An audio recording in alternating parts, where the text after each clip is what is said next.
Voice message भेज बताइए ज़रूरी बातें और फिर जहाज़ से गायब हो गए merchant navy candidate Dhananjay Arora. नमस्कार, मैं रिया शर्मा और स्वागत है आपका बॉलीवुड न्यूज़ में। आज हम बात करने वाले हैं राजधानी दिल्ली के रहने वाले 21 साल के merchant navy candidate Dhananjay Arora के बारे में, जो कि मॉरिशस के पास पानी के जहाज़ में अचानक लापता हो गए। उनके बारे में परिवार को अब तक कुछ भी पता नहीं चल सका है। परिवार का कहना है कि धनंजय ने उनसे आखिरी बार 13 सितंबर को फ़ोन पर बात की थी।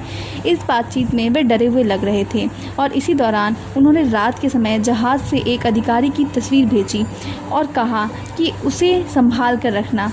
धनंजय इसी के बाद से संदिग्ध परिस्थितियों में लापता हो गए। उनका परिवार पिछले 7 दिनों से उनसे संपर्क करने की कोशिश कर रहा है, पर कोई संपर्क नहीं हो पा रहा। उन्हें डर है कि उनके बेटे के साथ कुछ गलत ना हुआ हो। प्रधानमंत्री और गृह मंत्री से भी मांगी मदद। धनंजय अरोड़ा को ढूंढने के लिए लोग सोशल मीडिया पर ट्वीट कर रहे हैं और मदद की गुहार लगा रहे हैं। प्रधानमंत्री और गृह मंत्री से भी मांगी मदद। धनंजय अरोड़ा को ढूंढने के लिए लोग सोशल मीडिया पर ट्वीट कर रहे हैं और मदद की गुहार लगा रहे हैं। उनके परिवार ने ट्वीट के साथ प्रधानमंत्री और गृह मंत्री के कार्यालय को ईमेल करके भी मदद मांगी है। जिस पानी के जहाज़ में ये सवार थे उस पर हांगकांग का झंडा लगा हुआ था और वह चीन के निबेंगो की ओर जा रहा था। धनंजय के परिवार को केवल उनके लापता होने की जानकारी दी गई। इसके अलावा उन्हें अभी तक कुछ नहीं बताया गया है। धनंजय के परिवार और दोस्त अब सोशल मीडिया पर भारत सरकार के बड़े अधिकारियों और नेताओं से मदद की गुहार लगा रहे हैं। उनके एक दोस्त अमन पठान ने कहा कि अभी तक धनंजय के बारे में कुछ पता नहीं चल सका है। तस्वीर की जाँच की जाएगी।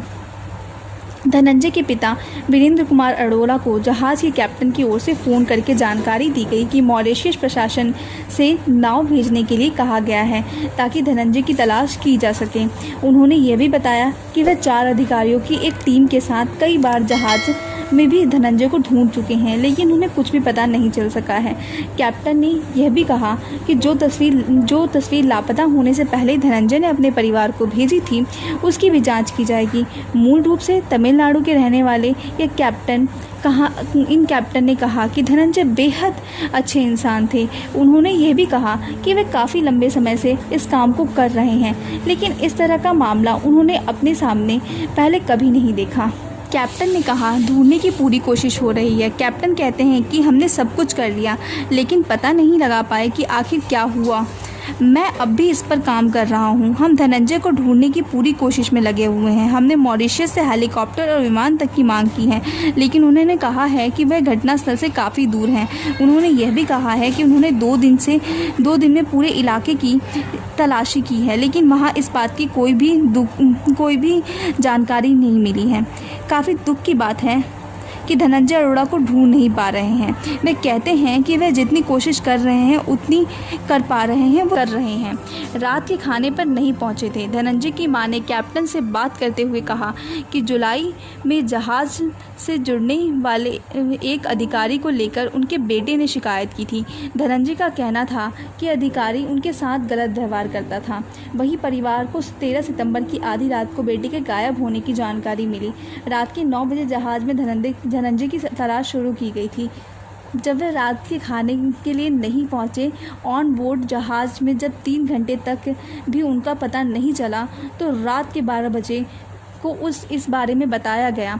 तब कहा कि तलाश की जा रही है, लेकिन अभी तक कुछ पता नहीं चला है।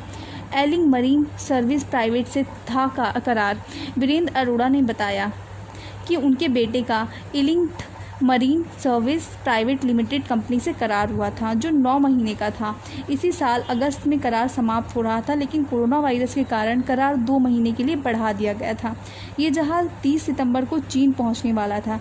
धनंजय ने खुद को परेशान किए जाने की शिकायत बहन को दी थी।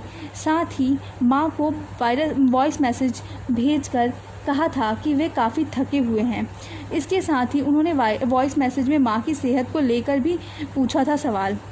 ट्विटर पे 50,000 से अधिक ट्वीट किए जा चुके हैं, जिनमें गृह मंत्री से लेकर विदेश मंत्री तक को टैग किया गया है। इसी के साथ हम भी धनंजय के लिए कुछ करते हैं और धनंजय के लिए रेस्क्यू धनंजय करके ट्वीट करते हैं। इस मुहिम में आप भी हमारा साथ दीजिए और ट्विटर पे कृपया करके रेस्क्यू धनंजय अरोड़ा करके ट्वीट कीजिए और उसमें गृह मंत्री व प्रधानमंत्री को टैग करना ना भूलिए।